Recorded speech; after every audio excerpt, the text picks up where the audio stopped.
Katie, welcome to the show, and thank you so much for your time.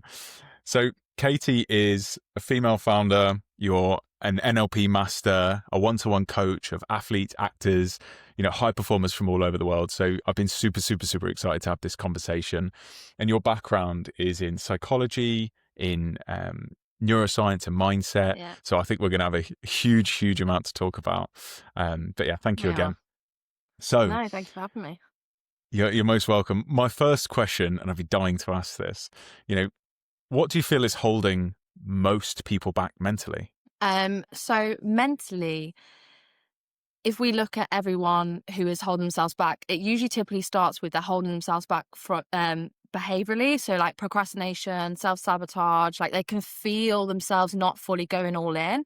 But if we look at what's actually driving those behaviors of literally feeling like you're holding yourself back is limiting beliefs, because you have a limiting belief. So let's just say your limiting belief is I'm not good enough, I'm not capable, I'm not smart enough, who do I think I am? I'm a fraud, I don't belong. You have beliefs. Beliefs are at the bottom. That creates your thoughts. So a belief creates a thought like, I can't do it. What's the point? It's not going to work. What will they think? That creates a feeling like doubt, frustration, whatever. And then when you have that feeling, that's when you procrastinate, because you don't procrastinate because you struggle with time management or you don't know what you're doing. You procrastinate to avoid the feeling, because you want to actually avoid that belief being confirmed. So, for example, if you believe you're not good enough, you're going to procrastinate because you'd rather blame it on the fact that you haven't gone all in rather than going all in and failing, and then that'll confirm the belief in the first place that you're not good enough. So the thing that holds most people back is a lot of people know they have the potential. They know they can see that most capable version of them.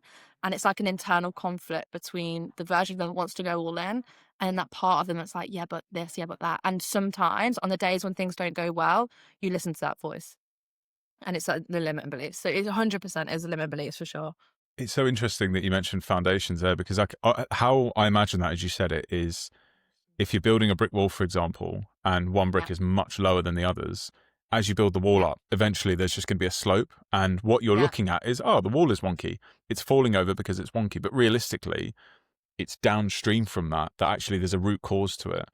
That yeah, makes so much sense. 100%. And Yeah.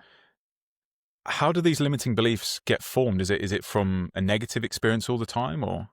So a lot of people are like, oh, it has to be like trauma and this negative, like massive negative experience. But like from experience, like, it can be anything. So for example, let's just say that you're 5 years old and you're standing on the banister of the stairs in your house, and through the banister, you see mom and dad arguing.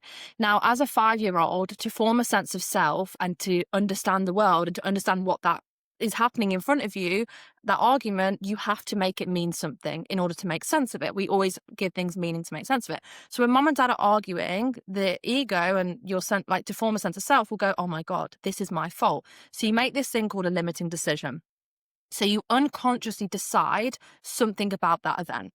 So you make that decision that it's my fault and therefore I'm not good enough. So the decision forms a belief.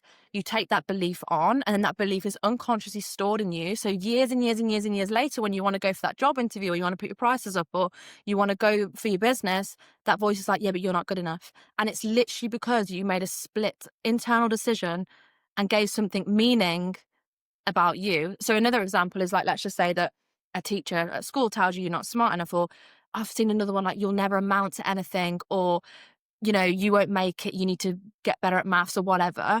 You make a decision in that moment as a 14-year-old at school and go, oh my God, that means I'm not smart enough. You decide, you make that meaning, and the brain will delete all the other bits of information, things that you are smart at, or the things that you could do, like you could just ask for a bit of help, or maybe you need a bit more support, or maybe you learn in a different way, but the brain deletes all of that and it goes, yep, that's true, I'm not smart enough. So now, fast forward to years later, you want to speak up and that voice goes, yeah, but you're not smart enough to say that. You'll get it wrong. What will they think if you get it wrong? Da, da, da. And that's when you stutter, you mind blank, yada, yada. So it's full of loads of experiences. Like it could be anything. You could have an overwhelming experience and decide that you can't handle it, and now you want to grow and it feels overwhelming because that part of you believes that you can't handle it. It's not true, but you just relive the past in today's experiences. And it's because of all these beliefs that you've formed from events. And it could be anything. It could be the most minor event. Someone left you out at school. Someone said something to you at school and you've decided that it's the truth.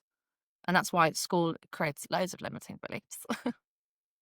It's an unnatural environment for lots of young children of the same age to be together. Like Yeah, it that's is. something that I I've agree. always thought was strange. You know, like anthropologically, we lived in tribal groups, and you had 14-year-olds in charge of 5-year-olds. You know, and Mm, that aside, that's so interesting. So it's typically one kind of nexus event. A lot of people would, you know, say that's some form of trauma, lesser, minor, yeah, etc. yeah, But that is what that decision ties to an identity, and you know, yes. that's what Forms of me. creates that link going forwards. Okay, so how do we overcome these limiting Yeah. beliefs?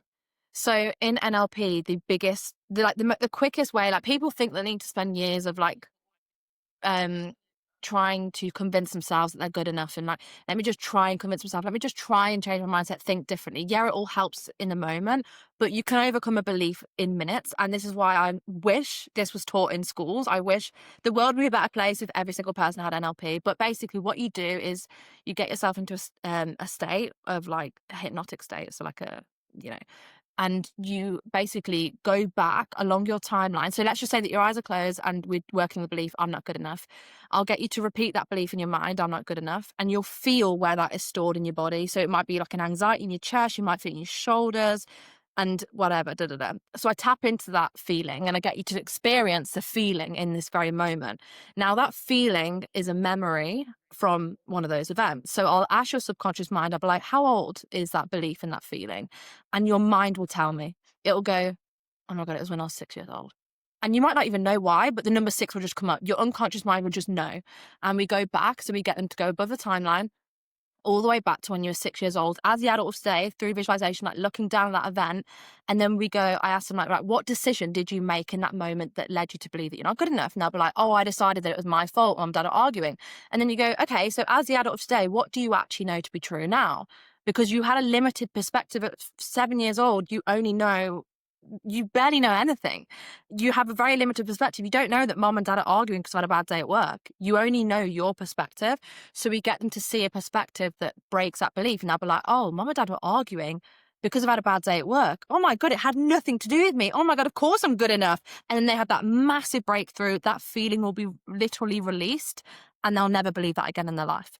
So, and then we get them to run through all of the events where they previously believed they weren't good enough from that event. So like, oh, when I was 12 and this happened when I was 14, and their mind will take them through all the stacked evidence that they stacked onto this belief, and it will get them to see the whole events in a completely different light. Oh my God, that friend left me out because actually she was struggling. Oh my God, that teacher said that because she was stressed. Oh my God, that didn't even mean anything about. And then you go through all of these events and you reprogram all of the events where you stacked all of that evidence up. And then you come back to the present and I ask you, what do you now believe? And you're like, oh, well, of course I'm good enough.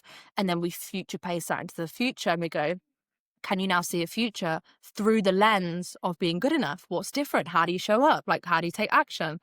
Yada, yada, yada. And then they see a whole new timeline of what life will be like, knowing you're good enough, smart enough, capable enough. Da, da, da. And they see this version of them that's like they've seen glimpses of on days when things go well, but now it's like this is who you are now from this day forward. Um, so yeah, it's crazy. That's so fascinating. And I think one thing I've always loved about NLP ever since I've first heard about it, and obviously by extension, hypnotherapy, but like, Yeah, I think it's incredible that, because obviously the brain can't really differentiate between imagined and no, remembered, can it? not at all. No, And that's obviously what you're playing on. You're kind of playing on that hardware, kind of backdoor, in that you can really feel. And it's crazy that you say that, because as you think of one of those, like root causes, it feels like it's somewhere in yeah, the chest yeah, or somewhere in your head. yeah, It's fascinating. And obviously people have different natural levels of susceptibility. What's the word? Suggestibility to hypnotherapy, and like that kind of, receptivity. yeah. Yeah, So does that change when the circumstance change? Like, for example, if someone is really at the end of their wits with, this thing that keeps holding them back, and they're desperate, or they're forced to be on the cusp of having hmm, to make this change, does that make them yeah. more receptive to it? Yeah, for sure, because you will only change when the pain of staying the same is greater than the pain of change. Yeah. So, for example, if at the moment you say you want to change and you want to go to your next level, but let's just say that you're actually gaining a lot of comfort by staying the same. And actually, to change, it's going to require, oh, I've got to do this work. I've got to overcome this judgment. I've got to overcome this and overcome my fear of failure and overcome this. Then staying the same is actually more desirable than changing, because there's so much pain associated with change that you'll have to go through. But when you get to a point where you are that fed up of your level, your current level, and actually becomes more painful to stay where you are than going through the pain of overcoming that fear of judgment, overcoming those limiting beliefs, taking that action, putting yourself out there, you will change. So so yes, your answer is yes, you were way more receptive to it. It does, I think it does help if you have a very good coach who can make you feel more comfortable and be receptive to it. That's something different. But what I was going to say is that if you want to change, you need to create more friction between where you are and where you want to be. So you want to actually, and I like to say, you want to get disgusted at your current level. So you want to actually add feelings of disgust, or like, ew, like what the hell, like those sorts of feelings to your current level, like the identity you're holding on to, like you're comfortable, you're not putting yourself out there because you're scared of this and scared of that. Like that's actually disgusting and that's painful. And what is the cost of having this pain for the next 6 months? You want to create more pain associated where you are to create that friction to force you to change. And then you want to create a lot of desire with what's ahead. But if you have more pain associated with what's ahead than desire, that's when you're stuck. And it's like people who are stuck between fear of failing and fear of success are fucked, because you don't want to go backwards because you don't want to fail. But then you don't want to go forwards because what about if you lose it all? Will you be able to handle it? Will you be judged? Who will you become? Will you lose time? And when you're stuck in between those two, you'll stay stuck. And you need to create enough friction to create enough pain almost of like staying where you are to want to create that change. And that's why people are like, the people who consistently put themselves out of their comfort zone, they're like, I don't want to stay here. This is too uncomfortable. Quick, I need to change. And I can see the desire ahead. If I just do this, I do this and I do this, oh, I'm going to be the next level. And that's so desirable to me. So yeah, that you need to create pain. That's such an interesting phenomenon that takes place, because obviously, I actually heard this the other day. I was listening to a question that Chris Will had on his live tour, and someone asked about how they were in this point where I can't remember. I think it's like paradox beta or something like that, or something along those lines. I think of it as the abyss of mediocrity, where, like you said, the pain of change outweighs the pain of staying the same. So you're happy with it just being, it's not that bad. That's Yes. what's characterized by it, Yeah. that kind And of zone for me. that's what they say about people in business who reach like 30, 40K months. And it's like, you've got so much financial freedom to go and do whatever you want. So you don't need to make that change. And also at the next level is associated with team and delegate and this and that. And it's like, and your mind goes, oh, is it really worth it? Yeah. And I see people stuck there for ages because they're like, well, it's actually, I can get what I want at this level, but without doing X, Y, and Z and losing time and freedom and whatever. And again, it's that like they don't have enough friction created to want to make that change to push that next level. And I think maybe the other side of that coin is that there's an often a saying that in business, as the founder, as the CEO, your vision needs to be big enough to encompass everyone else's in the company within your own. And I think Mm. perhaps people just run out of runway with that vision. Yeah. Everything they ever, and I suppose you probably find this a lot when you've come from scarcity or come from, a typical example is the working class background. When you hit that point, 30, 40K a month, that's typically double what one of your parents would have been earning, but in a Yeah. month, Yeah. Yeah. and It's it crazy. starts to become like beyond the realms of what was even Yeah. fathomable. And, Yeah. I know that there's a big transition period where you settle in, you maybe start to get comfortable, basically stagnate at that point because you've reached the right at the end of the limit of your vision, and Yes. you And can't that's what quite. it is. Yeah. There's no new box. And a lot of people run off a push and energy where it's like, I need to run away from my fear of failing. I need to run away from my fear of being average and not living this life. And I need to have this freedom. They get this freedom. They're like, oh, I've proved myself now. But there's no, like you said, there's no greater pull energy to a vision that's outside of you. So for example, if you had a vision, then it's like, actually, do you know what? When I earn this amount of money, I get to contribute to this and my team's going to win and this is going to happen. And now I can help way more people. And oh my God, this vision then becomes massive and you have this new pull energy. It's not about you anymore. It's about serving other people. And when you have that energy, it's energy you will never run out of, ever. It's about giving back. And it's so much more sustainable than trying to prove yourself. That it's so true and so powerful. And it reminds me of the give without take. And what's Mm, interesting is we've all seen this wave of unbelievably affluent kind of influencer, if that makes sense, where yeah. they're post business. Maybe they've had 2-3 successful exits. I'm talking, Hormozy, Simon Squibb, um, Dan Martell, Tom Bilyeu, like worth tens and hundreds of millions of dollars, who are producing this value content, and Yeah. creating communities in this personal brand. The cynic in me would say, it's just because they want status and that can only come from, social validation. But realistically, it's exactly It's a what you greater said there. pull now, yeah. They don't need Yeah, it. They don't need to it's do it. It's coming it, from a different place. you're serving other people, and that is Yeah, ultimately going to be so much more fulfilling. And for coming back sure. to something you said before we go off on too much of a tangent and lose it. This person on Chris's live tour said, you know, do I need to intentionally make my life worse so that I can actually finally have that activation energy to move on? And it sounded like such a shame to me that someone would feel so helpless in their Yeah. own ability to act and Take. Yeah. activate themselves, that they would kind of almost do it the back end way where they just artificially make their life worse. But what you're saying there is doing that mentally. We need to add Yeah. friction and discomfort. And I've experienced this actually. I know exactly what that feels like, because It's a horrible position to be in. That's yeah, stuckness. and for me, I had to label myself with something that I personally find abhorrent, which is the idea of being an ambitious, lazy person. The Yeah. idea that you can just give a good chat but never actually follow through on it. And that for me is like, that would be like the cardinal sin. Yeah, for Um, sure. But but it's also it's like fascinating you said that. looking at what drives you. So amongst all the people that I work with, when I elicit their values and elicit what drives them, they all have very different things that drive them. So for example, I was speaking to a CEO the other day. He's like 7-figure CEO. He's sorted, whatever, da, da, da. And I was asking, we went out for dinner. I was asking some questions and I was like, can you think of a time in your life when you felt truly motivated?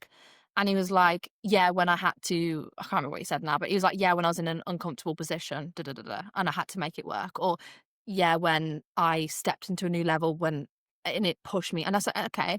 So your drive then, your motivation comes from knowing that you're in comfort. And I said to him, I asked him some questions, indirect questions. I can't tell you them all without going through the whole exercise. It wouldn't make sense. But basically, it's what is your unconscious fear in life? I asked a question when they don't directly answer that question. I said, no, I'm on about. And his unconscious fear was regressing and staying in his comfort zone. And I said, okay, and what's your unconscious desire? And it's like to always make progression. So he is running away from a fear of regression and comfort and towards fulfilling his potential. So he has his fear that he's running away from as his driver, and his desire driver is achieving his potential. So now he's got the blueprint for increasing drive, which is anytime I get uncomfortable, I'm driven and I can see my potential ahead of me. So anytime that he is staying stuck, all he has to do is put himself into an uncomfortable position or even activate this fear of regression in his mind of like, shit, I'm regressing. That's his deepest fear. His deepest fear is regression.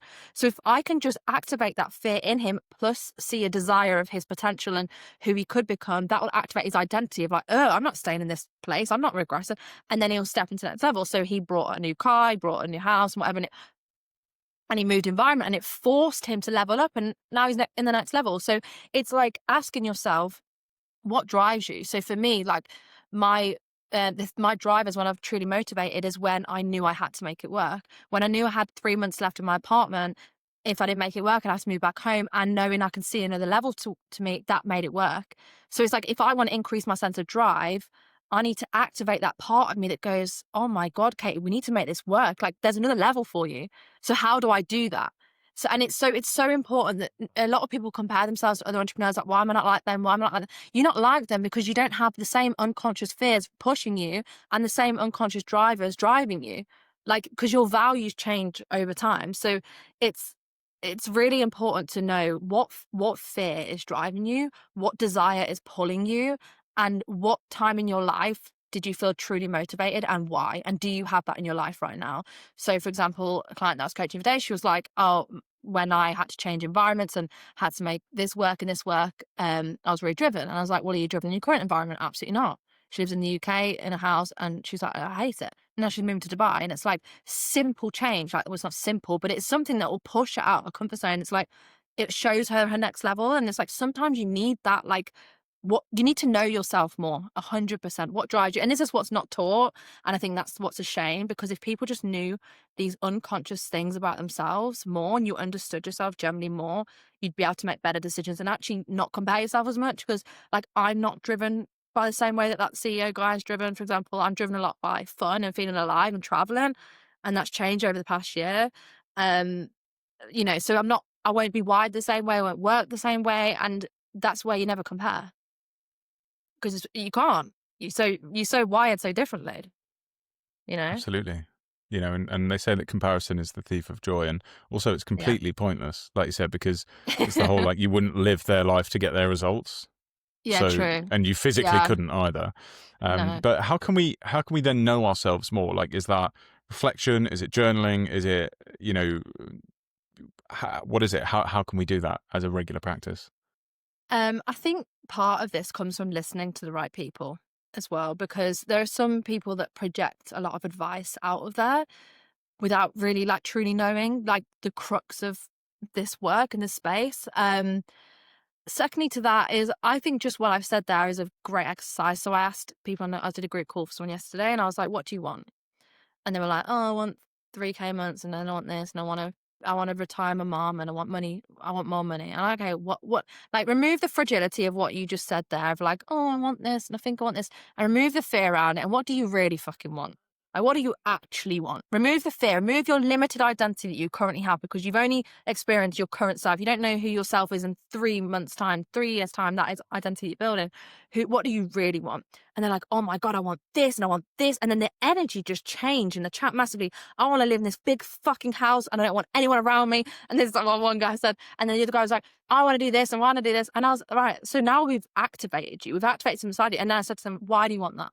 Why do you want that? Because you don't actually want the money. The money is a vehicle for you to retire your mum. Why do you want to retire your mum? What feeling will that give you? You're not retiring your mum to retire your mum. You're retiring your mum, yes, because it's going to help her, but it's going to make you feel a certain way. That's why you're really doing it. Humans are very inherently selfish. We love to give, but it does make us feel a certain way. You don't give to charity just to give to charity. You give it because it makes you feel great about yourself as well. It's duality. And it's like, okay, so you want to retire mom. Why do you want to retire mom? Oh, because I want to be the provider, and that will make me feel this, and then I can seeing her have all these choices that will ignite a drive in me to push harder. Okay, now we really know what you want, right? How can you then lock in on that vision? And the why becomes so much deeper and so much more meaningful than I just want to make 5K a month. It's not enough to drive, because what happens when you get to 5K a month? Well, you've done it. It's like if I say to your subconscious mind, like, you say you want to make more money. Okay, here's £5. Great, you've made more money. That's what your subconscious mind does. It's like, oh, I've made more money now. And it's like, you need to really understand that what is truly driving you? What is truly driving you, and what are you really running away from? And how can you work with those? Like, to activate you more, that's what I was saying, to make that change. Hmm. And what that sounds like to me is follow the energy. Like, energy is going to Mm. be your compass towards your kind of bearing 100%. that you need to head towards. And I suppose the 100%. more vision, the more purpose you put into your kind of planning, or at least Yeah. your imagining, then obviously that kind of compass point, that bearing, is just going to get tighter and tighter and tighter until eventually you're like, the exact degree that you need to head at. Yeah, for That sure. makes so much sense, and I know exactly what you mean in terms of, I'll typically imagine it of like, what puts fire in your feet in the morning, like what would make you excited to get out of bed, like not So not dread the day. Yeah, so I asked everyone the question on the start of the call yesterday, and I was like, I got them all to close their eyes. I was like, I'm just going to do a quick exercise. I just want to shift all your guys' focus. I want to increase the energy in this call. So I got them to close their eyes, and I went, can you think of a time recently that's made you really proud of yourself? And they'll think of a time. And I'll go, if you're being stubborn right now and you like, oh, nothing's made me proud of myself, I want you to think of a time that's made you proud. And I force them out their stubbornness out. They're like, oh, nothing's going well, whatever mindset. They're not really like that anyway. They're pretty good. But anyone who was like that, I force that. Okay, now think of another time you felt really proud. Right, now think of another time you felt really proud. And they're stacking all this evidence. I'm proud of this, I'm proud of this, I'm proud of this. Okay, what was it about those things that made you proud? And then that makes them go inwardly and they're like, oh, I felt proud because I was the one who did that. Or that was really hard and I overcame that. So then you're strengthening their parts of their identity that drives them. Okay, now think of something that makes you feel really grateful. And then they'll go, oh, I feel really grateful for this. Okay, now think of another time. And if you can't think of something, think of something. Think of something else that would make you feel grateful and stack that. Why did that make you feel grateful? What was it about that that made you feel grateful? Oh, I felt so loved by this person around me. And that made me feel really grateful. And actually, that made me realize this and this. And okay, right, think of something that would make you excited. And they were like, "No, think of something. What's making you excited at the moment?" And I say, if you can't think of something, think of what could make you excited. If you really had to find something, you will find it. And I basically hypnotize their mind into finding something. And they're like, start finding something, da da da. And I'm like, right, how are you feeling now? Feel fired up. Yeah, because we've shifted your focus to these desired states that you are actually just chasing all along. You're chasing the feeling of being proud. Everyone wants to feel happier and feel more grateful. Everyone wants to feel excited. So if you look for reasons to feel those emotions now, you can find them. So every time you feel frustrated, you feel overwhelmed, you feel anxious, you feel pissed off, you feel da da da, you have an ability in that moment just to change your focus, because there are so many things that you can focus on in one scenario. And again, it comes back to the meaning that you give it. Oh, a client left me, I feel frustrated. Yeah, because you're giving it a meaning about you. What else could you focus on in this moment? How are you going to go and get another one? Or how you're really excited to keep moving forward? A lot of people stay stuck in the problems. And it's like just shifting your focus in that moment creates that state in you internally. And when you are creating and taking action, operating from that state of excitement, gratitude, pride, whatever, you show up so differently. And we all know that on the days when you feel insane, you feel on top, you don't even think about the problems. You just go. You just like, oh my God, let's fucking go. And everything's clear. You have clarity of thought. So I just said to them, at any point you feel X, Y, Z, you've got to train your mind to shift your focus to whatever state you want to feel. You can feel it in a matter of minutes. And do you know what else I did? I added in there. I was like, now bring someone else who's proud of you. And that gets people like that. Because really, a lot of people, a lot of entrepreneurs are doing it to prove themselves because they had that lack of recognition or lack of love in childhood or whatever. And, you're not amount to anything, or, you need to be the best, or, they got recognized for their achievements. You're really good at this, keep going. And then they learn that in order to gain love, I have to achieve. So let's add some recognition in there. Who is it that you really want to make proud? Now imagine, close your eyes, imagine a time that you feel really proud, bring them into the image. Watch them clapping you, watch them giving you a hug. And oh my God, it turns that feeling up like crazy. Right? Yeah. So it's really good. And that's such a whirlwind of things to feel so quickly. I can imagine, because even the way you were explaining it there, you aren't given an opportunity to kind of No. start batting these things away as we do mentally.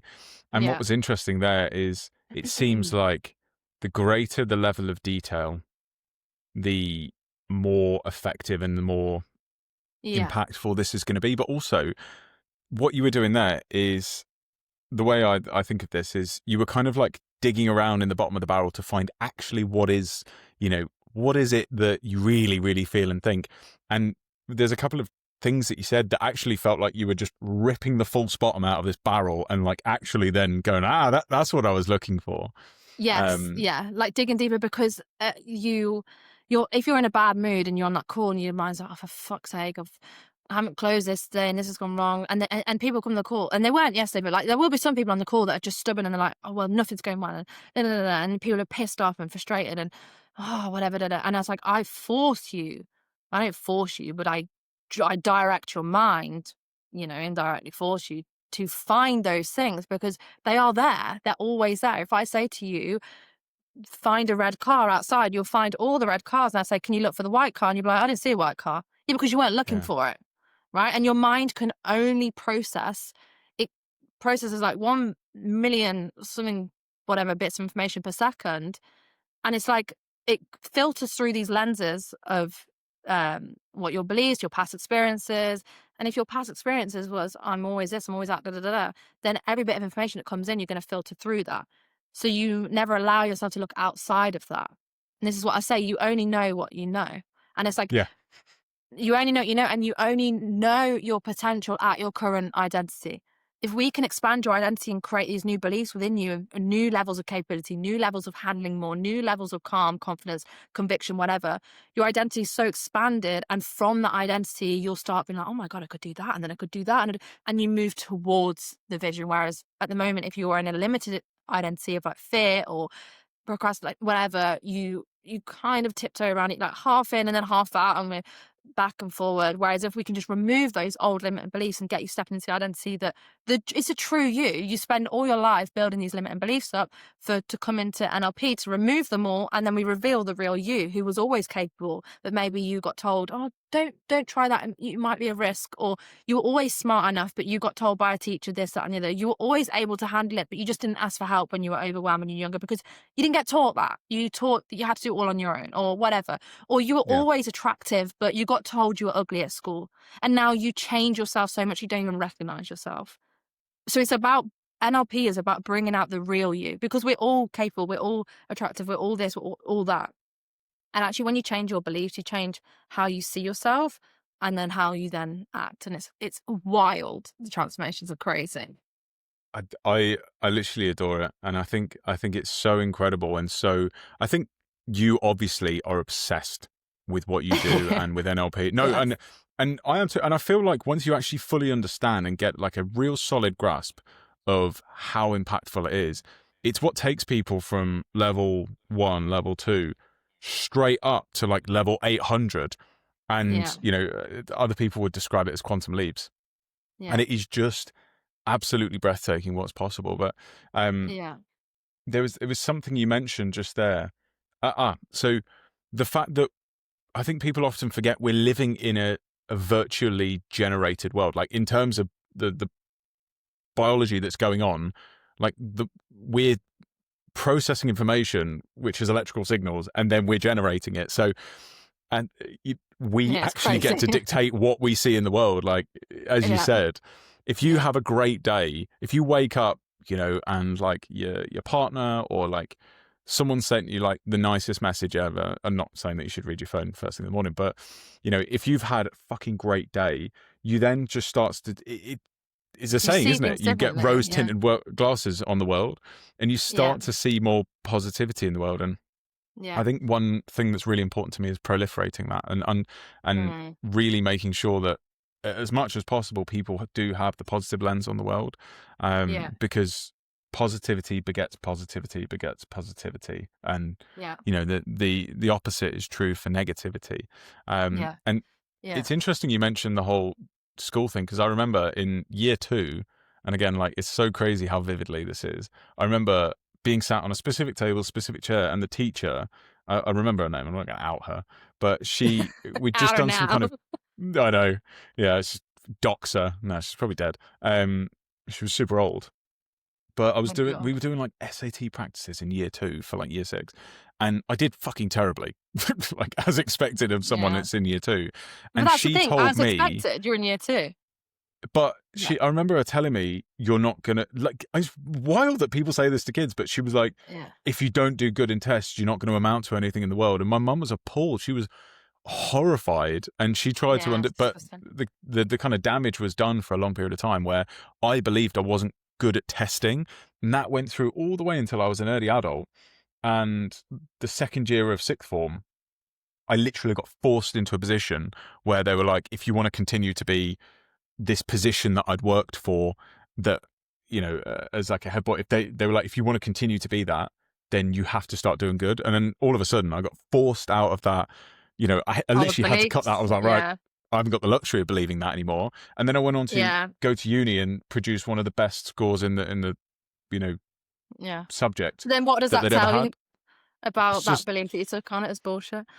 yeah, But it just goes to show how that one event can change the whole trajectory, because it's like what glasses are you wearing today? Oh, I'm wearing the glasses, or I'm not good enough. So I'm going to look for all of the evidence, because my reticular activating system has to look for evidence to support what I believe, to keep the belief alive. Remember, it's a part of you now. It's a part of you that you believe you're not good enough. It's a part of you that you have anxiety. It's a part of you that you are overwhelmed.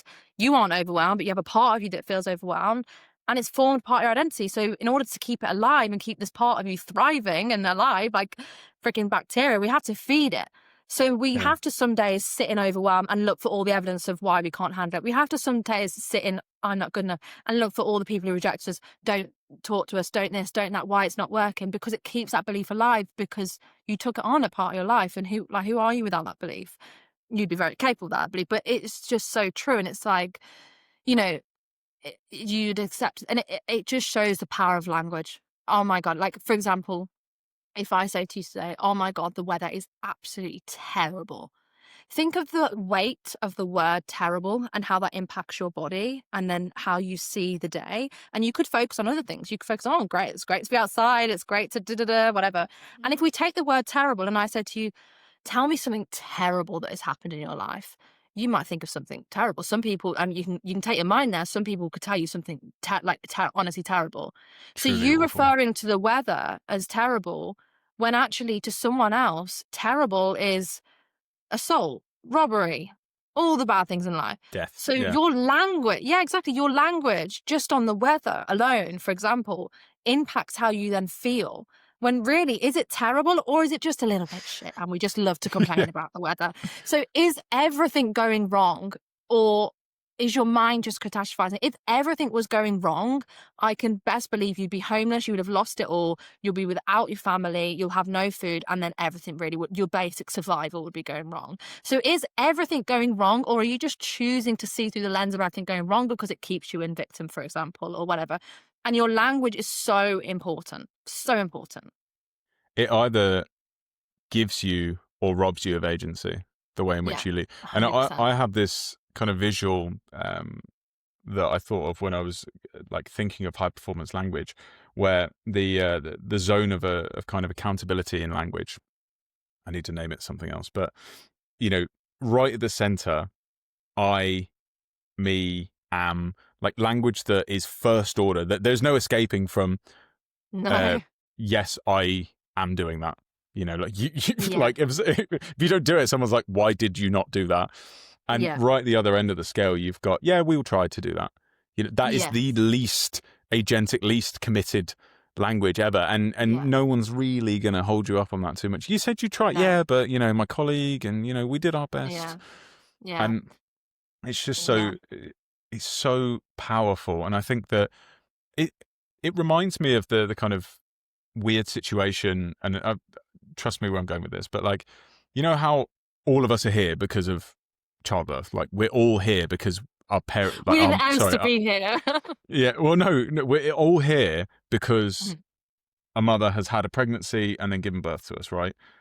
But Incredible, yeah, it's so common that we often forget how the magnitude of the thing that's happened and how fucking wild and incredible, and you know the fact that it's like 1 in 14 trillion, and also yeah, the fact that it's so dangerous, and we yeah, often forget that yeah, because it's common. And I think yeah, because of it's no less hard because it's common, but yeah. we do the same thing with language in that because we all have it, we all throw it around willy-nilly. You know, people Yeah, and talk that's what we about do. like Yeah, it is that. they shit chat, they talk about memes and stuff, but reality, like the language is always going to leave some sort of mark. Like as you're writing on paper, you turn the page over, there's some sort of impression on the other side. And it does, regardless of what context you're speaking in, language does permeate deeper than Mm, I think that than a lot of us think. for Um, sure. And you know what? Just following on from that is like you. I told like not told off. That sounds a bit extreme, but like I basically said to someone that I know, they're like, "Oh, that's brokey behavior," and they would make a joke out of broke, like, "Oh, broke this, like I'm a broke," or poor, like like yeah, non-affluent. like, Yeah. "Oh, that's Okay. brokey behavior," like, the and I said, "I don't wanna ever hear you use that word again, because for as long as you hold on to that language and get attention for it, aka you're making a joke about it, I then laugh at you because, haha, it's funny." I mean, I didn't laugh because it wasn't that funny, but, like, you know, you get attention for it. Well, then it's staying part of your identity because you're gaining something from having it. So if every time you are overwhelmed, you go and tell your partner, "Oh my God, I'm so overwhelmed," you gain attention for it and you learn that, oh my God, when I'm overwhelmed, I get reassured and I get attention, I get love. Every time I struggle and I tell someone, oh, it's really hard, I get attention and love and support. Every time I sit in fear and I go and ask someone for their help and get reassurance, it keeps alive. Again, it's keeping that fear thriving in you. So another thing is what language you're getting attention for. Like if you Absolutely. find yourself embarrassing and you start making jokes because it makes you like laugh, but actually that embarrassing identity is holding you back from being really confident or stepping into a new identity, for example. But all you ever know is that people love me for my embarrassing self and my clumsy whatever. I mean, you might not want to get rid of it, I'm just saying. Then Got you you. will maintain that identity because you're gaining, it's called a secondary gain, you're gaining something from it. And that's again the power of language. Is like I always say, if you want to change your identity, become the person who gains attention for the new identity. So, for example, if you gain attention for a victim identity, start becoming the person who gains attention for a solution identity. Oh my God, I had this problem, but I found this solution. And then you tell someone, they're like, oh my God, well done. You're like, oh, it actually feels great to find solutions now. Or, for example, like let's just say that you procrastinate and you tell everyone that you've got so much to do, and that keeps you in a stress state of like, oh, I have to be stressed and I have to have loads on my to-do list to tell people that, and then they validate how busy and productive I am, and that makes me feel validated, but actually that's keeping you stuck. So why don't you write a really realistic to-do list, tick it all off, you get home from work, you're feeling chilled out, your partner comes home from work, how was your day? Oh my God, fantastic, I got all this done, and now do you know what, I've even made your dinner.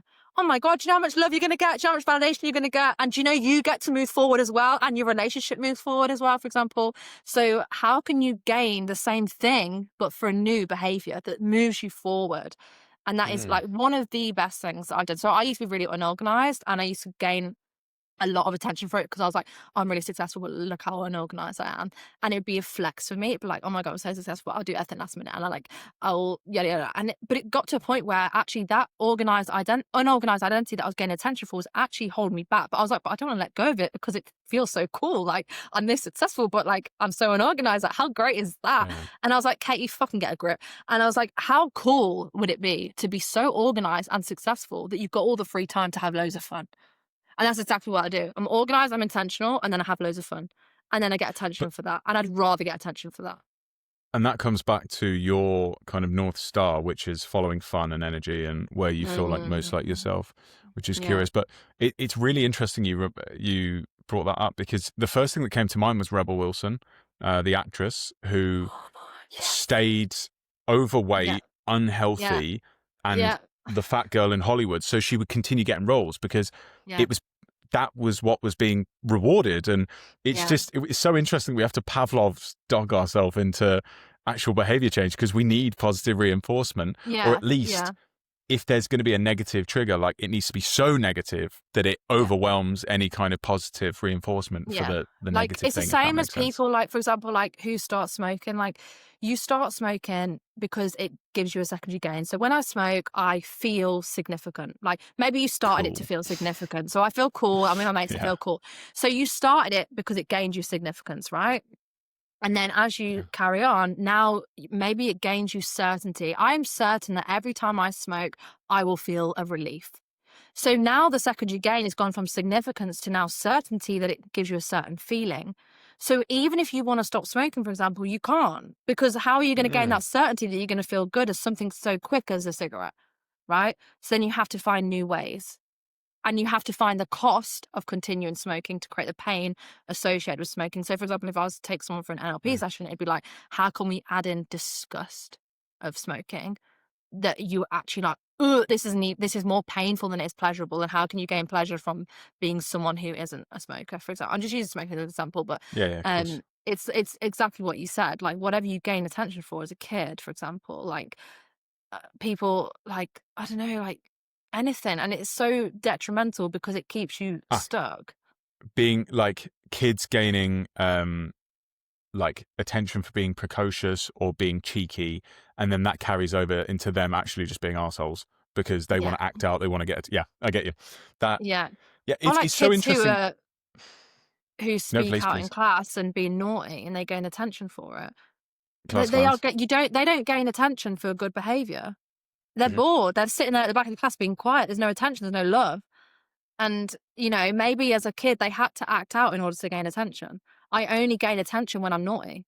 So actually, it's not an ADHD problem. It's not a fact that school is this and that. It's a fucking attention. Like, it's a love and attention problem. You weren't loved for being you. You were loved for being naughty.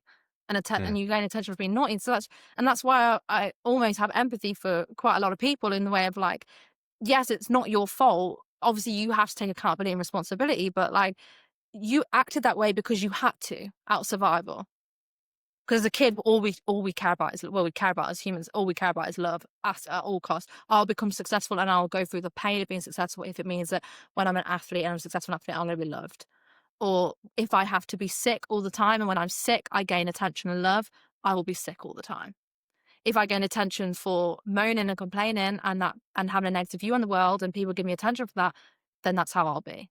So for as long as it gains you the thing that you actually really are unconsciously craving, you'll do it. Because you don't know who you are about it. And Right. it becomes a slippery slope as well because, you know, a lot of people underestimate how powerful mental stimulus is in affecting our physical health. But I was explaining Don't to get me someone, started on that topic. I was explaining to someone earlier how you can will yourself into ill health. People have literally given themselves, well, you can will yourself to death. You know, like you hear it Yeah, all the time, like older people who lose the will to live and then they just fade off and die. And it's a genuine phenomenon.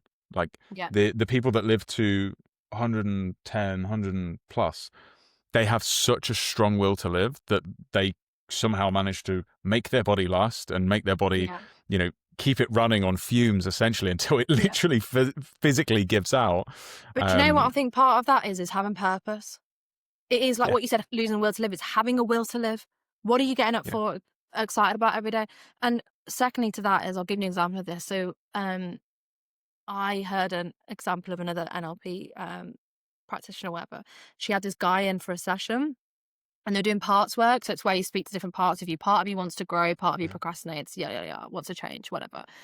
And she's doing parts work and she got him to close his eyes and speak to different parts of him, like which part's holding you back, which part of you is making you joyful, whatever. And he goes, "Oh, my back's really hurt and I can't do this." And she goes, "Okay, great. Let's bring the back pain into this." So he closes his eyes. So and then his eyes are closed, and you imagine all the parts of you sitting around a table. So you've got the overwhelmed part of you, the back pain part of you, like let's say the growth part of you, for example. Can I speak to the back pain part of you? What's your role of being here? What's the role of you having back pain? Well, everyone loves me. I get attention for it. It makes me feel special and wanted and needed. Okay, great. So the back pain was actually serving a role, chronic back pain, by the way, all the physio in the world, all the physical problems, but you still have chronic back pain. I am a very advocate of it is mental, 100%. Like, I'm so like, argue with me all you like, it's fucking mental because you're gaining attention for being a victim of it, and you'll see that whatever you gain from it, and basically they did a session on it, back pain gone, gone. Because you see, okay, what age did you take on the back pain and what have you been gaining this whole time? What, like that whole, like, if it becomes part of your identity where it's like, oh, I've just got back pain, I've just got back pain. You tell everyone, like, think about it when you walk into a room. So, for example, I walk into a room and if the first part of your conversation is about your problem and like someone asks you, oh, how's that problem been with you recently? Well, then it's part of your identity because now people know you for that problem, for example. Yeah. So you're like, well, actually, this feels good to have a problem because it makes me feel important. It makes me feel like I'm wanted. It makes me feel like people care about me. And if you don't inherently feel like you're loved, cared about, or wanted or needed, then you're going to do anything. Your unconscious mind will drive you to do all the unhelpful behaviors, like anything. It could be violent. It could be anything for as long as it gains you that thing, you know? That's It's incredible. fascinating, and I feel slightly attacked because I live Everyone with calls chronic it back joke. pain. But to be fair, in my experience, it's something I really dislike about myself. The fact that I have this and that I'm managing it. So um, at least I feel again, even there, like wanting to brush it off to feel like it's not a a Yeah. factor, which is Yeah, interesting. because you don't want it Um, to be against your identity of being able to move forward and whatever. Like it's like a hit on an identity, isn't it? When you have like a problem or, it's like, oh, I don't want this to be it's who I really am. interesting, like when the transitionary period between um, getting injured and medically discharged to working in real estate and working in a corporate environment, I completely lost like two huge chunks of my identity, being physically fit and physically capable and being military adjacent, or like having that as a Mm, part of me. And I had this yeah. huge vacuum, and obviously, Painful. we can't exist in a vacuum. Something needs to fill the void. And it's just curious that obviously I had to really undergo like such a search for meaning and identity and what was going to fill that in a positive way. But you still get echoes of it. Like the back thing for me echoes into my physical capability and you know Yeah. my ability to be fit and healthy and strong and things that I really, really value about myself. It's Yeah. very, very, very, very interesting. And Yeah. I think what would be curious to ask it, because I'm always very conscious, like the majority of the people listening to this are high performers or aspiring high performers, but just for the sake of being able to help maybe even that one person, like if you were a young person feeling a bit helpless, having not even built up any proof of being able to achieve things, and maybe your situation, your limiting beliefs are all pointing in the kind of negative direction, like where do you start to build this confidence that you've cultivated for yourself, or a confidence that can help carry them forwards? Mm. Such a big question. So if a younger self, I think, I think working on definitely question your language as a start. So for example, like you say you're not good enough, right? Okay. Just simple questions of, can you question the specificity of that language? So for example, I'm not good enough. Okay. The brain has then just filtered out everything that you are good enough at. So it's like, okay, how do you know you're not good enough? How do you know that? Have you asked the job that you want that you're not good enough? Have they told you that? Have you asked the money that you want that you're not good enough? Has the money whispered to you you're not good enough to, like, how do you know that?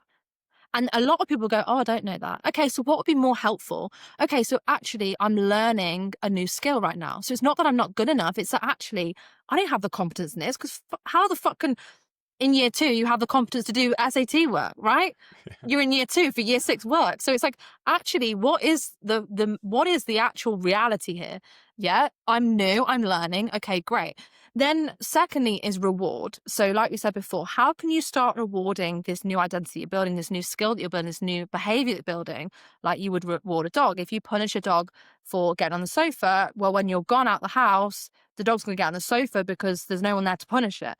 But if you reward the dog for staying on the floor, then it's going to stay on the floor because it's anticipating a reward, right? So how can you reward the desired behavior rather than punishing yourself for the current behavior? So that'd be number 2. Number 3 is get around people who activate that fire and that drive within you. So what I said Mm. before about what activates that fire and drive in you for you personally, find that out, go back to the before in this call and listen to what I say and write it down and get curious about it. And then how can I bring more of that into my life? Would be another one. A lot of reflection. People don't reflect enough. So again, like I said at the start of the thing, it's like, what are you proud of? Why does that make you proud? Imagine if you did that every single day. Imagine if you started your day off with that small visualization, proud, gratitude, um, whatever the other one was said, right? So, how can you do that? So that would be another one. What That else? honestly, I feel like that in itself was That's enough. so value rich, like so rich, because if you if and I'm speaking directly to a person that will be watching this at some point, if you feel like there's really nowhere to go and or you're not, capable of doing it, it literally starts with questioning that reality because it's objectively not true. And Yeah. I love the I'm paraphrasing here, but Marcus Aurelius, and his frame of, well, you've always either got a decision or a choice to make, or you're dead. There is always going to Mm. be a choice. You've always got a way, an alternative, or you're dead. Do you And as know what long as you're another good one kicking, is? Yeah, for yeah, sure. sorry, Another good one is that the reason why you are where you are right now is because of all the decisions that you made in the past. Like it could be little decisions, like decisions of what you wear, decisions of what you spent on money. Did you go on that trip? Did you say yes? Did you say no to that? Da, da, da. So if you're like stuck in an indecision, another really good exercise that you can do is like write out the 2 paths of the decision. So if I decide to speak up and speak out confidently, what will be the path of that? And if I decide to avoid it because I'm scared, what will the path of that be? Write out both of those paths and then ask yourself, are you willing to overcome the pain of putting yourself out there because you know that it's going to give you this path, or do you want to just stay in this path? And most people in their mind will be like, a lot of high achievers will be like, oh, fuck that path, I'm not doing that. But you've got to give your mind that, what's the cost of your decisions? And then which one do you want? What will the cost in 80 years be, however old you are, 80 years be if you keep making these decisions? And then what will the cost be if you decide to, because everything's a choice. I can decide to look at the negatives right now. I can decide to be grateful. It's fucking hard because you're fighting the mind that wants comfort, and it's so hard. And I'm not saying it's easy. It's incredibly difficult, but you do always have a choice. And I think if you can lay out those two paths, I'm like, right, what choice do I want to make? And it just starts with a small decision, like so small. So small. Yeah. And I think that in itself feels incredibly empowering, just knowing that realistically the tiniest little inch of a step is still a step in the right direction. And that, like, you know, it's the whole a snowflake can create an avalanche thing. But coming back to that, so, you know, really question that reality, because if it's not serving you, then why would you continue to do something that isn't serving you? And really focus on positively reinforcing anything whatsoever, any behavior, any aspect of yourself that you want, feel is not what you don't want. Is in the right direction. And can I give you an analogy? Yeah, please do, please. Right. So I want you to imagine that you are at the top of a river, like a river that's going down, and this river is going down to a really calm water of like nice, like bright blue. The sun's there, it's calm, there's trees around, it's very peaceful, it's totally calm. And in order for you to get to this calm, whatever that represents in your mind, that calm river, that calm base of water, and it's like sunset, whatever you want, right? In order for you to get to that river or that calmness, you are going down this river that is so freaking rocky. It's got trees, it's got rocks in there. And like, you have to go down this river to get to the calm. There's no other way of going there, right?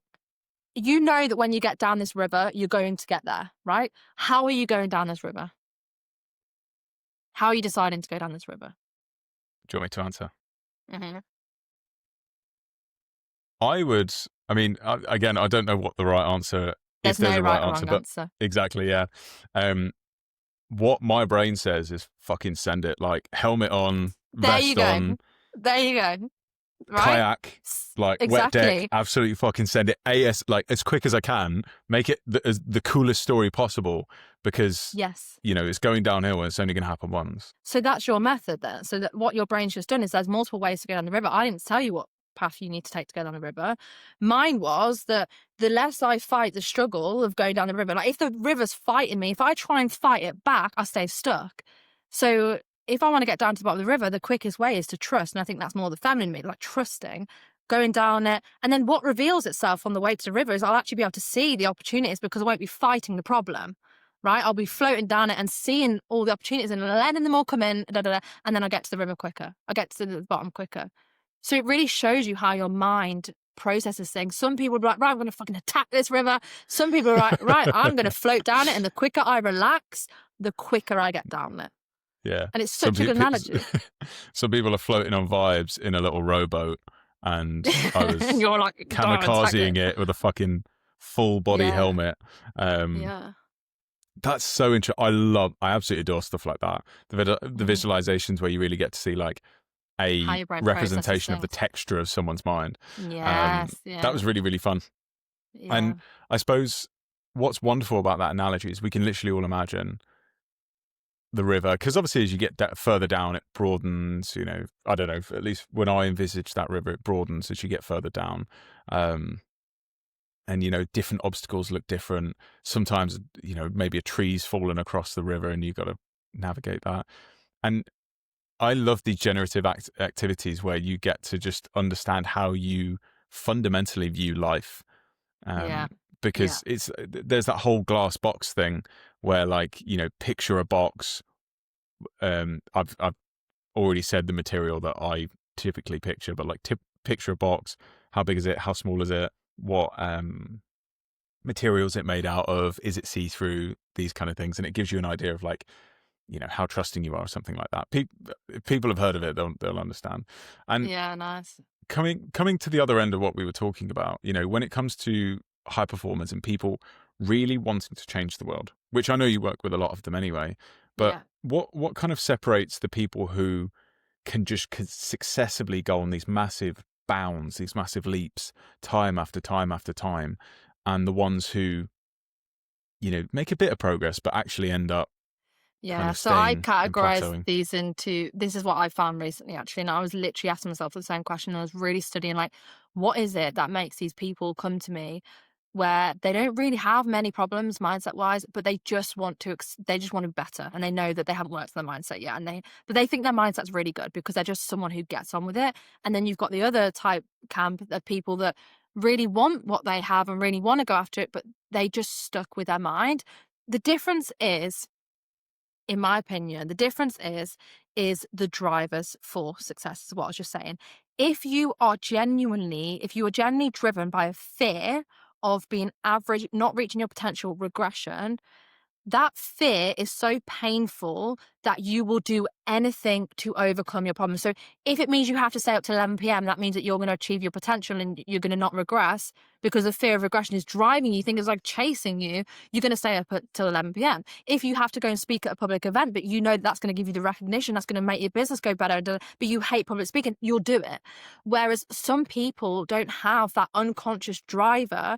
Maybe their driver is they want more freedom, or they want to just have a bit of financial freedom, and yeah, and so maybe that driver isn't enough for them to overcome their beliefs. So there's two camps. So the people that come with me and we're like, right, we need to overcome your emotional beliefs, like I'm not good enough, da da da da da.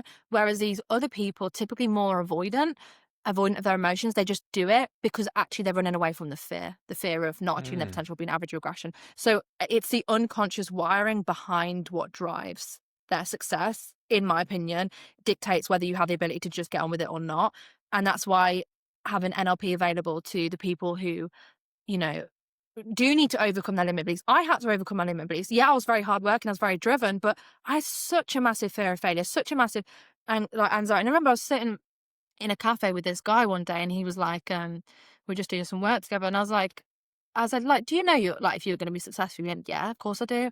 And I sat there, I was so jealous. I was so jealous that he had that belief. And I said, but how do you know? And he goes, because if I lost it all tomorrow, I'd be rich. And I was so jealous. I was like, why can't I have that belief? And I was so frustrated because I was like, I know I have the potential, but why can't I have that belief? So we wire very differently, right? Because he just has this knowing where it's like, I have to be successful, else the pain of regression and whatever, not proving myself and not being loved is going to eat me up. So he has to do it. Whereas mine was, I generally didn't believe I was good enough for it. Right. I didn't believe I was good enough for it. So when I rewired that belief, that part of me that was like, oh my God, I need that self belief.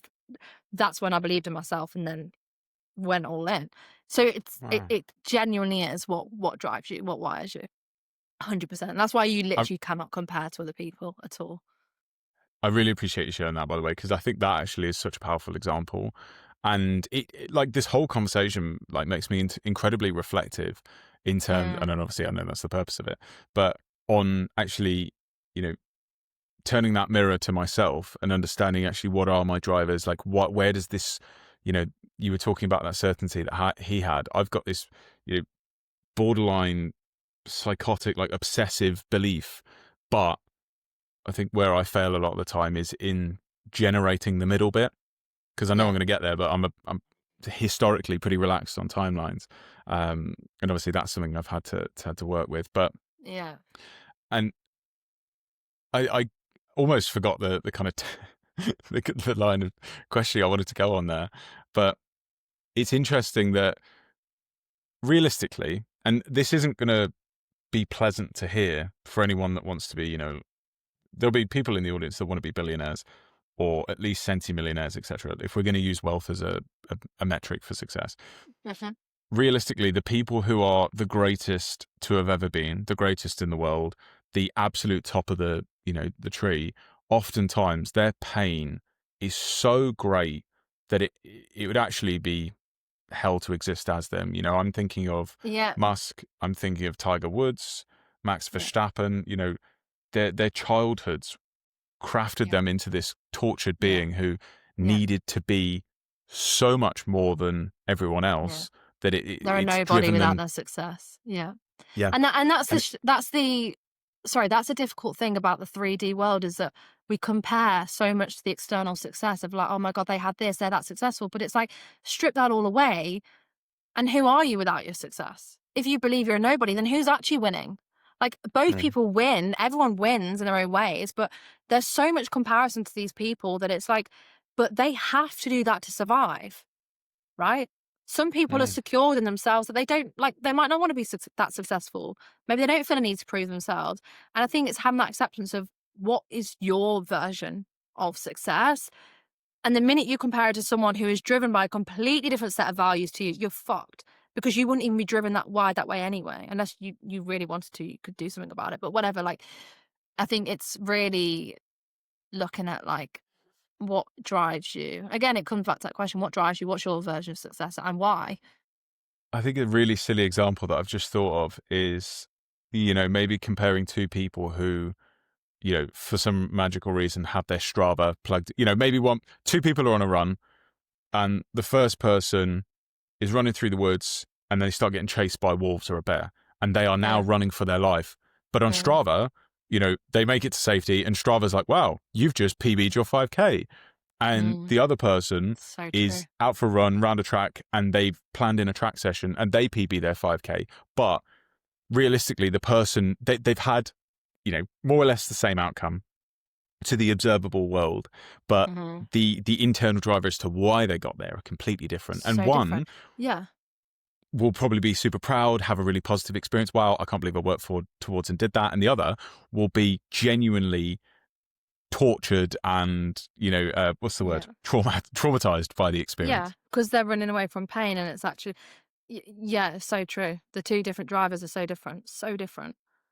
Wow. Yeah, it's crazy. And I wish they just taught this stuff. And I wish people just knew all this stuff. Like, it was taught. Like, Mm. how much better would the world be if you understood actually why are people behaving the way they are? Like, this is why I'm so obsessed with human behavior. It's like, why that person shout at you? Like, why are some girls absolutely horrible? Like, for example, like, I like some girls who are just really nasty. I feel sorry for them, because I know and have coached a few people who had like a massive wall, like really harsh, really cold, da da da. And then we go inward, and they have a lot of fear around it because they're too scared to look inward, because there's so many beliefs that have driven them, like negative. I'm ugly. No one wants me. I'm not loved. I'm a nobody. Da, da. That's made that force them to build this exterior identity that projects onto all these other people, because they don't know who they are without that wall.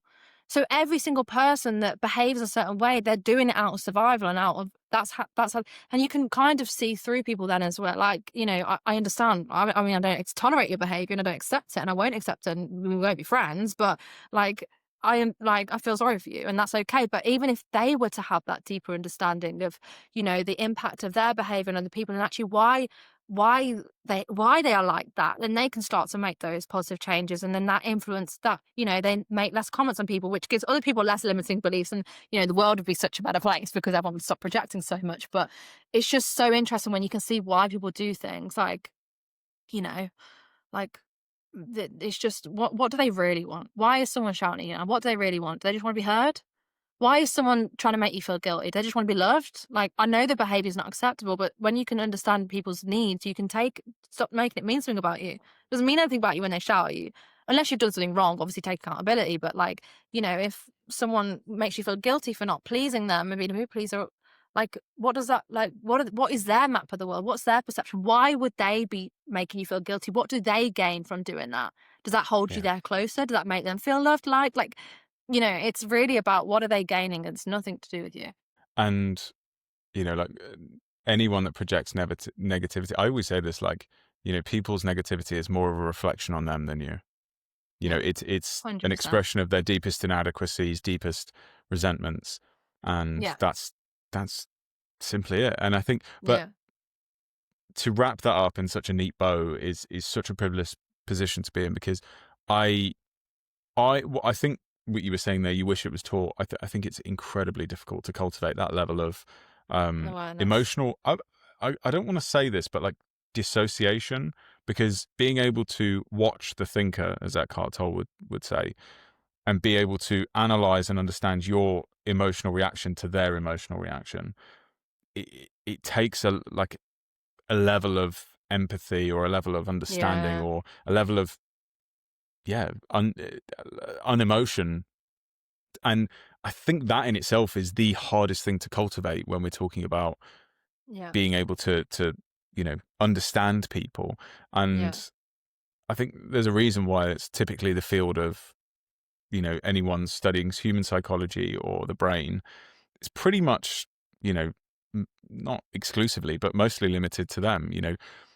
Therapists or yeah, anyone in a therapeutic kind of zone. I mean, even like what's the word? Early years educators will understand that a toddler's not having a meltdown because of any reflection on their image, just because it's developmentally appropriate. But again, that comes back to having an understanding of human behavior. Yes, And yeah. But I think even all, just basic understanding, oh, I I was completely from, agree. I think that it's as important to it's as important as it would be to be financially literate, because yeah, and yeah, our interaction with the world is solely through a human lens. As a leader, for example, in any context, it's nothing other than just human management. You're managing people. That's it. It's not about strategy. It's not about tactics or anything like that. It's about managing human beings and the yeah, the idiosyncrasies that come with that. yeah. Um, incredibly, incredibly interesting. And I know that you more are like pretty balanced in who you coach, and is there differences in that you see that are quite predominant between coaching men and women? Oh, so I've had a lot of male interest recently. In fact, I'm coming up to a split of 50-50 male female, to be honest, and I love it. And I wouldn't be surprised if I go more into working with males as well, like as a thing. It's just not been a natural progression. But there's two, oh God, this is opening up a can of worms here. There's two types of males that I've noticed. But if we just talk about the males that come to me and they're like, they've got a conflict. So like one part of them, maybe one day they see this like really masculine, like competitive, raw, persistent, like just this something that's activated within them that like I can do anything, purpose driven, mission driven, like oh my God, like whatever, da da da. And when men are in that state, that like that's who they truly are, like underneath, when they activate more of that and they activate more of their purpose, they truly like will feel more fulfilled, more happy, and they become better to people around them. However, when you have these old little parts of you, like the boy who's fearful, the boy who still has to please his mom, or the boy who is still afraid of what they might think, you get taken out of that really confident, masculine version of you that has so much power. Like men are so powerful. Like, they're built for productivity. They're built for making things work. Like it's incredible. But when you get pulled back to those old parts of you, you're not fulfilling your full potential. And what we do is we do a lot of I do a lot of identity work with men of like getting them from letting go of those old, who did you have to please? Who did you have to shut up for? Who did you have to downplay it? Whatever, and stepping them into that identity of like, power, 90% power. Obviously, you're still in touch with their feminine parts, which is the connection, receiving love, whatever like that. But it would make the world such a better place. And the same goes for women, women's ability to let go of control and be more in their feminine. And I'm really, really, really like for feminine and masculine dynamics a lot, because you can see the impact of, if you have a masculine man who's really on his mission and providing and supporting, how much better he shows up for the people around him. And then the woman drops into her feminine, how much better she shows up and she feels and secure she feels and safe she feels, and how much like the beauty of who she really is comes out of like the attractiveness and the fun and, the presence and whatever. And the dynamic is insane. And when that dynamic changes, where they're either both feminine or they're either both masculine, there's no intimacy, the sex life will go down, like everything, because they're not built to be the same. You've got to have the balance of both. Everyone has a balance of both. But when we really tap men into their true potential, like the results are just insane, like incredible. I'm very passionate about it. Yeah, no, absolutely. And I've But heard that's you been talk this about year mostly.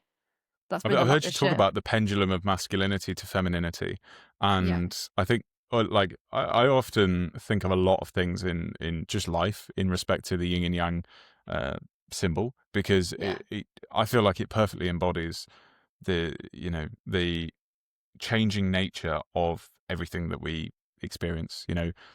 I believe there's an inhale and exhale to everything. The There universe has is. a heartbeat, some people would say. Um, Oh. or at least the pendulum. And whether it's political, whether it's emotional, I really, really like that idea that you have introduced me to of this pendulum of going between these, and if you can Yeah. find that bite point in the middle, that allows you to kind of access all these different things. But Yeah. what you were just saying there, it reminds me of coming back to one of the first things you said. You got to follow the energy. That's your kind of compass point, and if you follow that, that's where 100%. the It's where magic you is. feel most at home as well. Like, but just about the pendulum thing as well is like, oh, I forgot what I was going to say then. What was I going to say? It'll come back to me. Um, it's gone. But what I was going to Got it. say is I like, know. yeah, I'll come back in a minute, I'm sure. Come on, brain. What I was going to say is following the energy is so true. It's like, when you go into an apartment and it feels energetically right, you're like, this is my home. Like, this is it. You don't know why, it just feels right. And it's the same thing. And it's like going traveling. What country pulls you there? Why is it pulling you there? You don't know. But it's who that allows you to be. So if people love Dubai because it's who that allows them to be, they bring out this most driven self, and that's what they've been longing for. They might not get in the UK, or for me, I go to LA and I feel ultra feminine. I'm like, oh my god, I fucking love this. I feel light, I feel free, I have fun, and I'm like, it's great. Like it's how it makes you feel, and then that impacts how you then show up. But that's really annoying me. I forgot about that thing. It's okay. I think to put a slightly negative frame on this, actually, when I think about this a huge amount, because I'm a firm believer in energetic Oh my navigation, god, if that makes sense. 100%. Yeah. And I think we've had a conversation about this before anyway. But when I think about the general population, and let's just keep it to the populations we know, the US, the UK, Australia, etc. I think a lot of people are operating from almost survival mode, or like such a place of scarcity that this feels like a kind of a luxury that they can't afford to be able to think like this.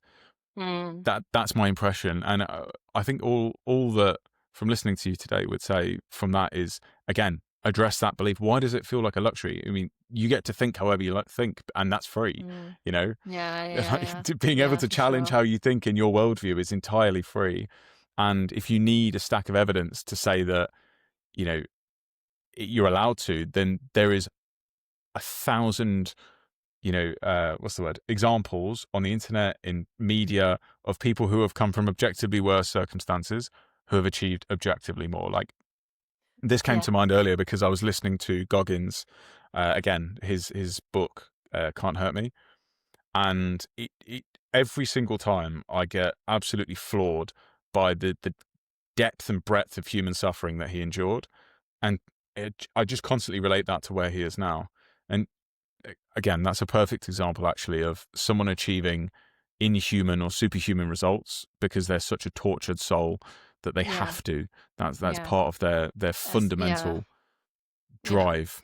100%. And it's like, they wouldn't wish throughout it, because if they didn't have that pain, they wouldn't have achieved, they wouldn't have achieved that. And, it's like, I think people are, yeah, it is a blessing to have a level of pain, really, because it does give you purpose. Like, for me, if I didn't have my eating disorder, I would not be doing what I do. If I could go back and say, oh, would you have a life without your eating disorder? Absolutely fucking not.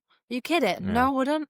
I am grateful for the pain I endured during that whole couple of years, because it's made me who I am today. But it is so true. But I think, like, there is a yin and yang. And I remember what I was going to say is a reason why a lot of women burn out as well is because they lose touch with their femininity. Like, they're driven in, like, it's a very masculine world. Like, if we're going to think about it, really, like, you have to make money to survive. You have to do things like, the inherent nature of a woman is to be, and not entirely the feminine, sorry, not the woman.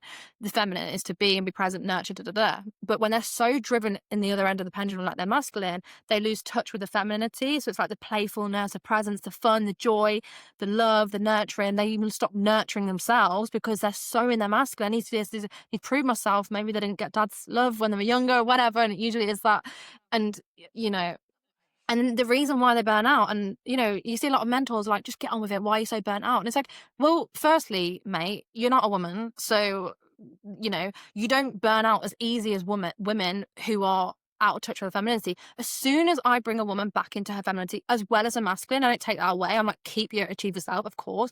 But if we can add a bit more fun, a bit more playfulness into your life, you won't be burnt out and you'll make more money. And I see it with every single client. The more fun you have as a woman, especially, the more money you'll make, because a woman's essence is so magnetizing. And, you know, you have an ability to be so confident and so magnetizing and whatever. Use that to your fucking advantage. Like, why are you burning yourself to the ground and like looking like a mess and like all looking like a freaking burnt out man? Do you know what I mean? It's like, use it to your advantage and use that to draw people in, and then use the masculine part of you to get shit done, make things work, the systems, yada yada yada. And that balance honestly has made so many more of my clients so much more successful.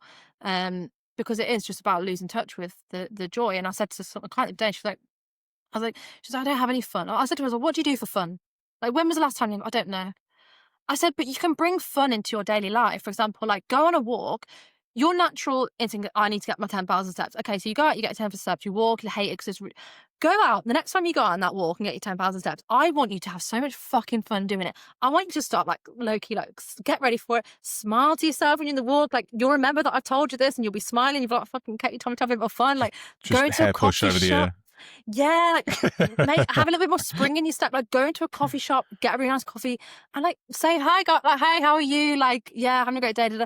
Wear something nice, put some music on, and just add a bit more joy to what you're doing. Like, and I said, I just want to see this fun version of you come out. I don't care if it's on a walk. I don't care if you want to book a trip. You don't have to book a trip, but just bring it out in daily life. But how can you just start to bring it out? Because you're so wired to rush and get things done and move, and it's a tick box and da da da. Like, how can we just bring a bit more joy into it and a bit more pleasure? Because really, it is all just about the journey, isn't it? And it's just like, you can just have a little bit more fun day to day by just, I don't know, laughing to yourself. Just like put the music on, like, just that's fucking fun. Do you know what I mean? But and then she went on that walk and she was like, God, Kate, I came back, I was dancing and I got so much work done when I got back and I felt great. She's like, I haven't seen this version of me in freaking years. And a lot of people haven't. And it's a sad truth. I think a lot of people actually forget how to have fun. You know, fun doesn't mean drinking. It's just literally just letting out that inner you. Like, who is that fun version of you? People are in a box. They're in a serious box.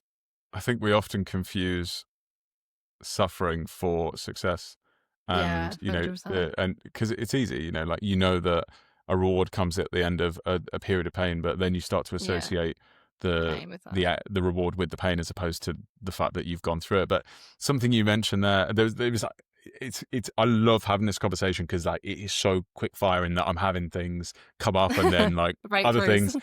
But I think you're entirely right. Men and women burn out, and I'm going to use the word burnout because people are familiar with it, but in different ways. And I think you're right. Women go too aggressive, too hard, too fast, and literally, I just imagine the candle going shoo, and then at the bottom. Whereas I think Yeah. men, the way that they burn out is actually by embodying too much of the feminine, and it just withers and goes, you Yeah, know, and I was speaking to a and guy yesterday who actually said that, and he was like, I actually burn out when I've got too much comfort and I'm doing this and I'm doing like, yeah, and he's like, the last time I felt truly like I was making progress was when I was uncomfortable, because it mm, activates that challenge, like those challenge traits within you. Where it's like if I said to you, right, I'm going to give you a competition. I do this for like my clients. So I'm going to challenge you in 24 hours to go and book more sales calls than you've ever booked before.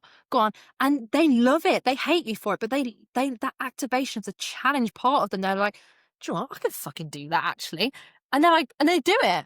And they just need you just need activating to the real mm. you, like the non-fearful you, the real you. You I know? know that you've experienced this as well. What came to mind there is that the lowest hanging fruit, I believe, is in physical challenge, because Mm, it's like it ticks all the fucking boxes, you know, yeah, it does. chemically, habitually, everything. In Yeah, that, so true. that's because I don't know if you've heard, like, if there's a trade stock tracker that tracks CEOs who can bench more than like 100 kilos or something like that, and it performs about 60% better than the regular S&P, and it's just crazy because obviously, you know, the CEOs who are more active, they have that level of, you know, Yeah, physical challenge, and I think that yeah, scratches an itch for a lot of people. And I know this has happened to yourself, like, as you've really like no pun intended, but like exercised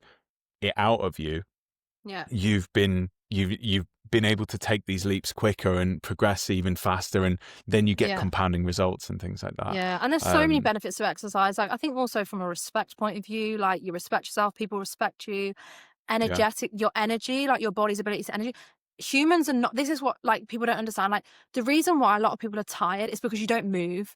Like Yeah. human being is to be, not to exist. It's to be. And when we be, we're not sitting down like just being. Like we're moving, we're exploring the adventure. It's like a lot of people who are depressed, it's like you are in deep rest. You are like low energy. Like if you can just get yourself to go on a walk, how much better do you feel after you've been on a walk, Mm. right?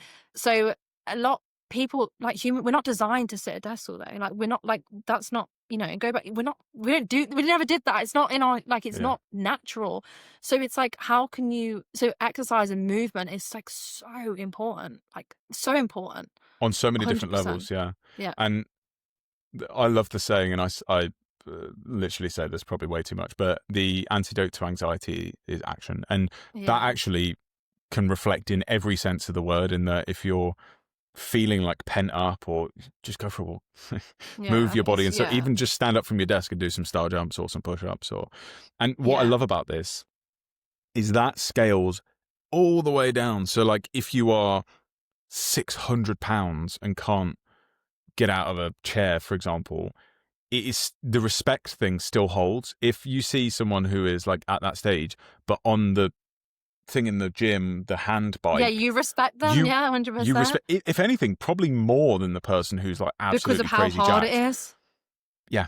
And I just love that the simple act of doing conveys respect regardless. And anyone that's actually in the position that you would want to be is never ever going to judge you for that. No, Whether no, it's exercise, whether it's business, selling, money, regardless, no one who is in that position is going to judge you for it. no, And they're going to give you no. respect for just, putting the grind Trying. in. Yeah. I love that. But listen, I really, really appreciate you and your insights, and I adore chatting.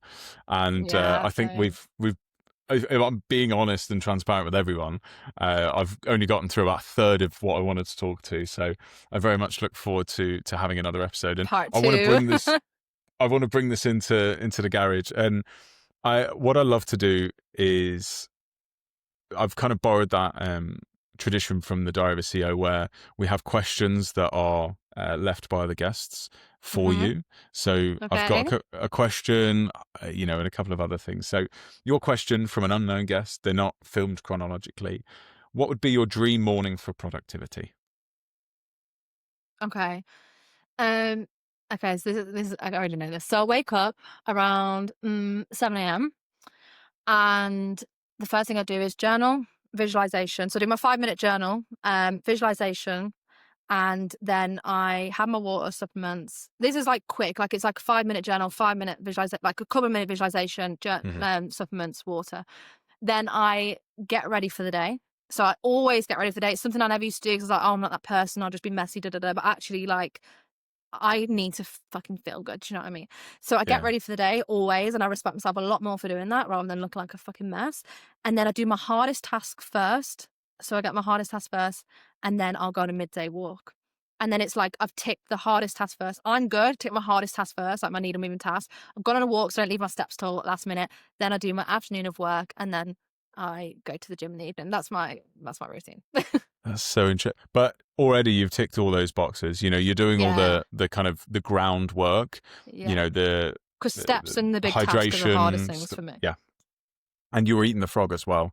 So Yeah. that makes complete sense, given how experienced and, and how Yes. authoritative you are here. In terms of any books, is there any books that you recommend, or just a book that you've read either recently or ever, that you think listeners would really, really benefit from, that you wish more people knew about? Do you know what? I'm not a massive reader, to be honest. Like, I just, so I'm going to say no on that. The only thing that I can think Oh, of at the top of my head is Andrew Huberman podcast on dopamine. yes. It's a 2.5 hour podcast. It's very long. It's very sciencey, so you have to take your time with it. I listened to it on a train once, and I was making notes, and I've got a summary of the notes in my notes.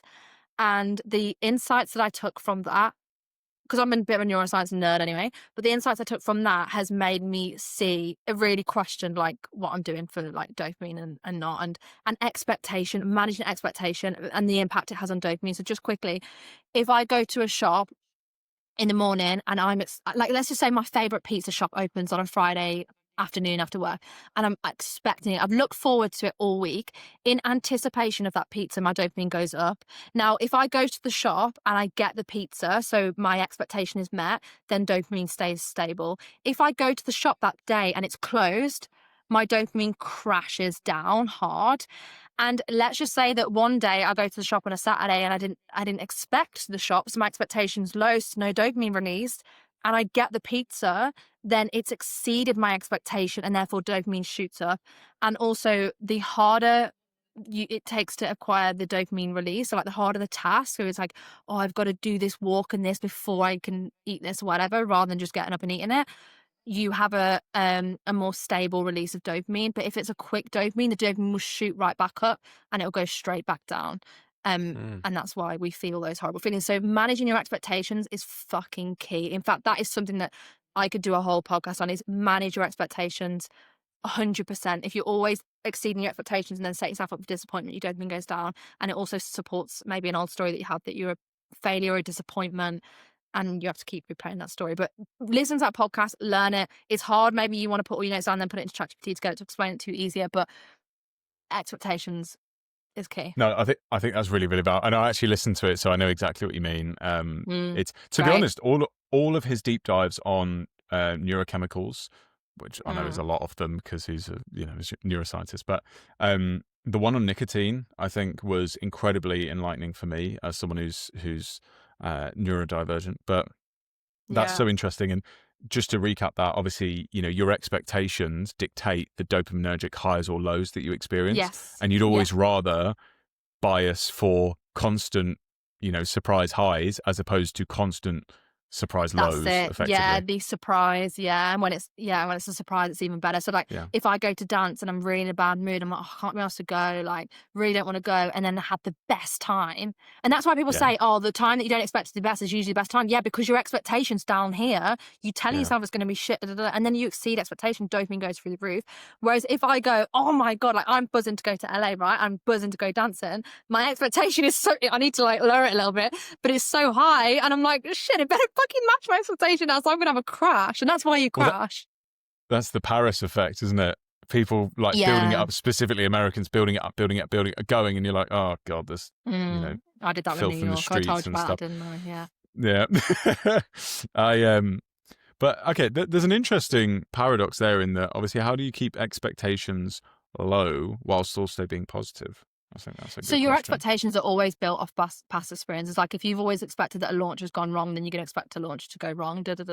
But I think it comes with obviously like the data and stuff like that. But like it's just making yourself a bit more neutral. So for example, when we went to LA, like I was dead excited about it, but I've never been to LA before. So I was like, do you know what? I'm going to have no expectations. I'm not going to overthink about it. I'm not going to watch loads of TikToks that are going to show me the glamorous and this. I'm not going to do it. I'm just going to go with an absolutely neutral mind. Like I don't know what it's going to be like.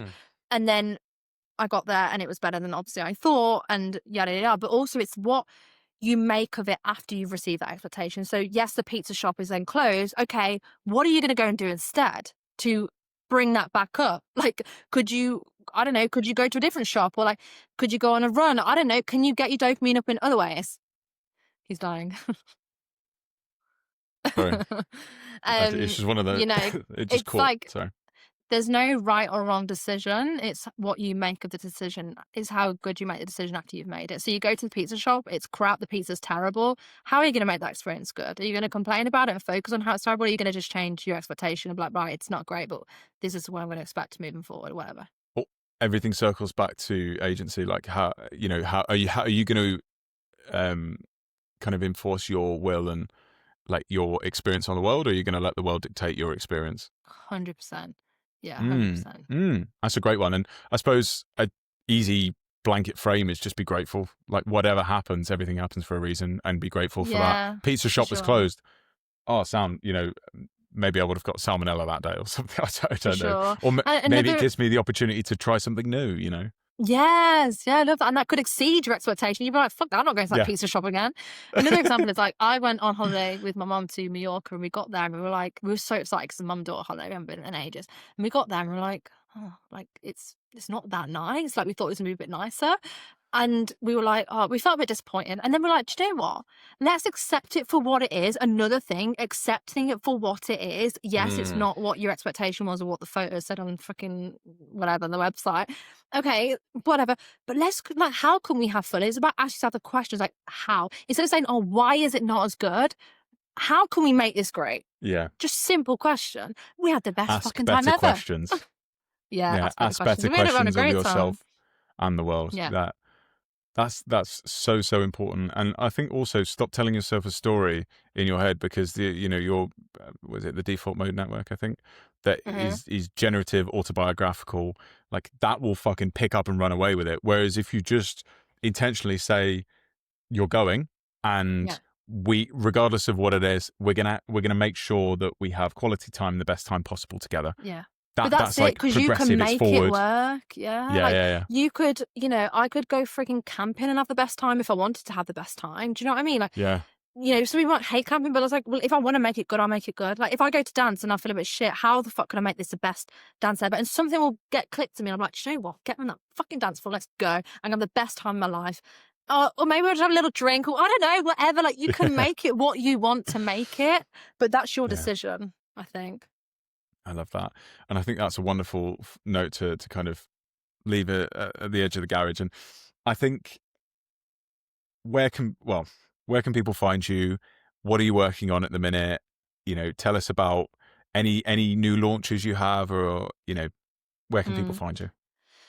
Katie Harrison with an extra N double underscore.